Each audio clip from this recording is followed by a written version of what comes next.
Channel Yoga with Dr. Pujita. Today, let us learn various things about Kapalabhati Pranayama. What is Kapalabhati? Kapala means skull, Bhati means to shine. So, this is the practice which shines the skull by clearing the nasal passages and by increasing blood supply. That too, the fresh oxygen-rich blood supply to the brain. Kapalabhati is one of the Kshatriyas taught in Hatha Yoga for internal cleansing. Now, let us look at the practice of Kapalabhati Pranayama. Sit in any comfortable meditative posture. Keep your back and neck erect, and then active exhalation, passive inhalation. When you exhale actively, the abdomen hits inwards, whereas inhalation is smooth and passive. Let's do it a few seconds slowly.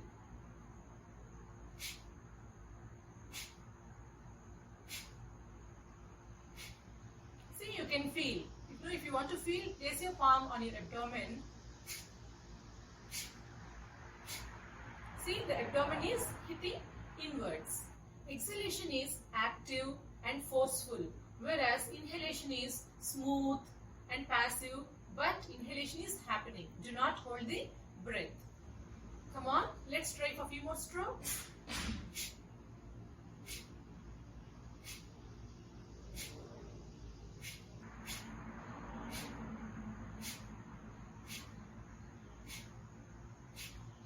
So when you exhale forcefully, so it is a kind of crispy sound coming out from your both the nostrils, whereas during inhalation it is passive, there will not be any sound.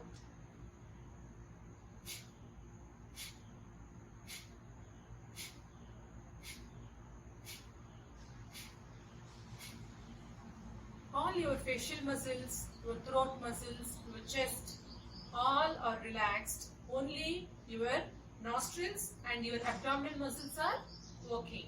Also, do not lift the shoulders. So, keep your shoulders dropped and relaxed. Now, let's try Kapalabhati for a few seconds.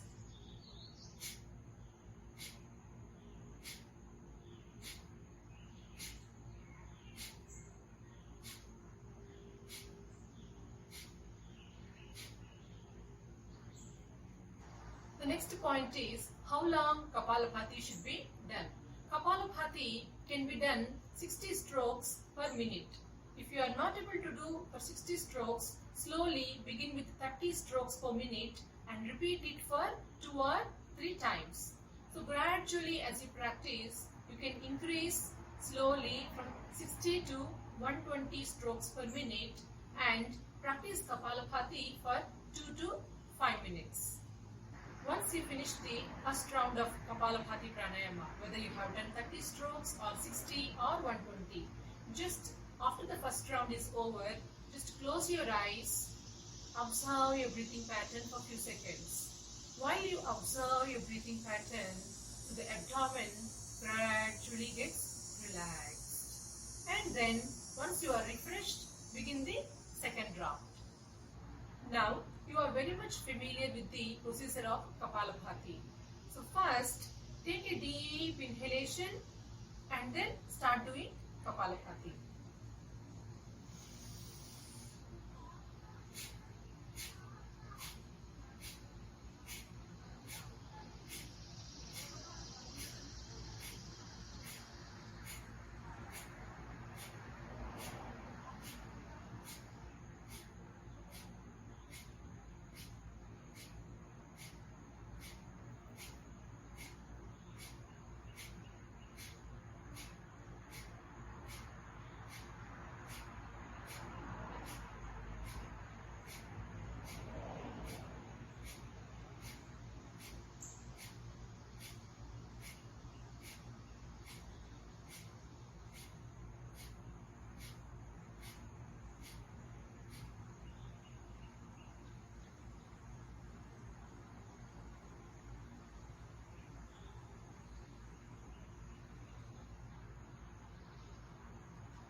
common mistakes which the beginners make while practicing Kapalabhati is: number one, lifting the shoulders.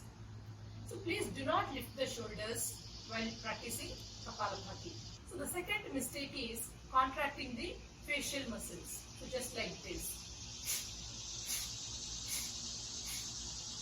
So please correct yourself if you are doing that mistake.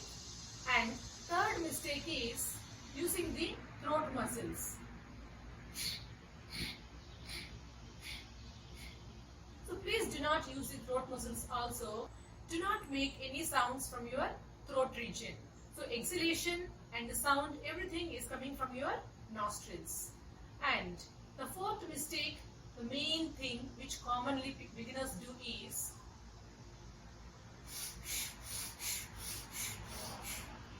making the sound both during inhalation and exhalation. So here you have to notice only exhalation is active, whereas inhalation is passive and there should not be any sound. See?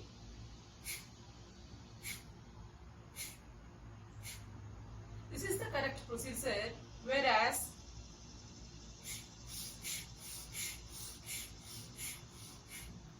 this should not be done. Now, let us look at the benefits of Kapalabhati. Kapalabhati gives nice massaging effect to all the abdominal organs, and it stimulates the abdominal organs and thereby helps in diabetes, indigestion, and in case of any liver or kidney disorders. Also, Kapalabhati increases the metabolic activity in the body and helps in weight loss too. Kapalabhati also strengthens your lungs and increases the capacity of your lungs.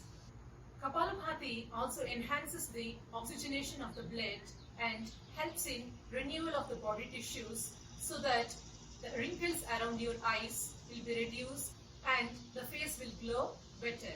Kapalabhati also clears all the ailments arising from the coldness like sinusitis, asthma, etc.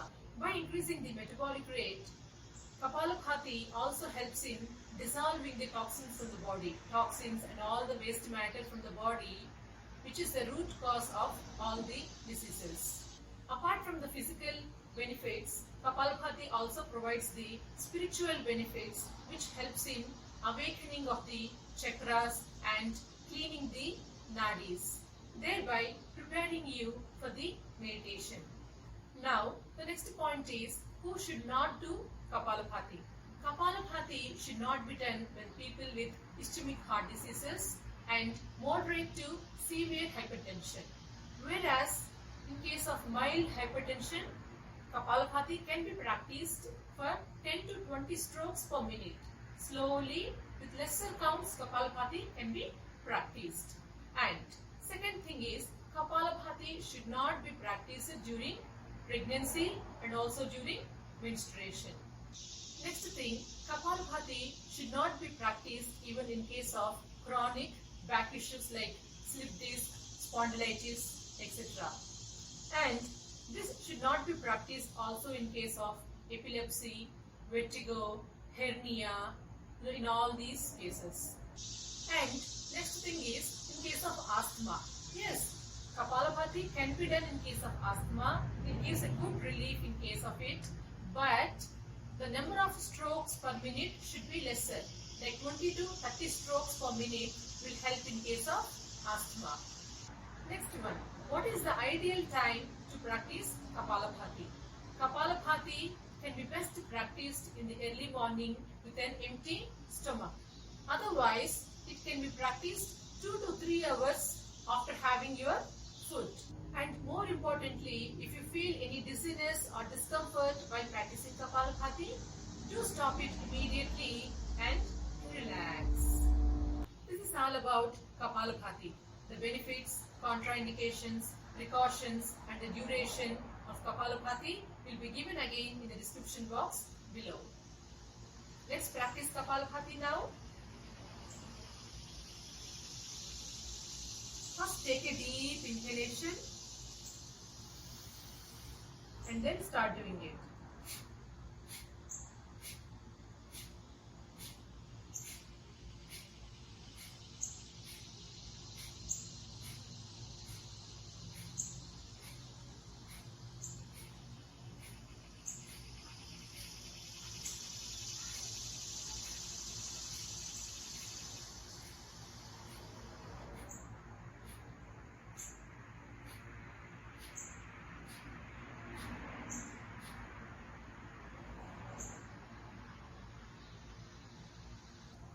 from physiological and spiritual benefits of Kapalabhati, it also gives a sense of relaxation, calming and soothing effect to the whole body, and also gives relief from the anxiety and stress. This is all about Kapalabhati.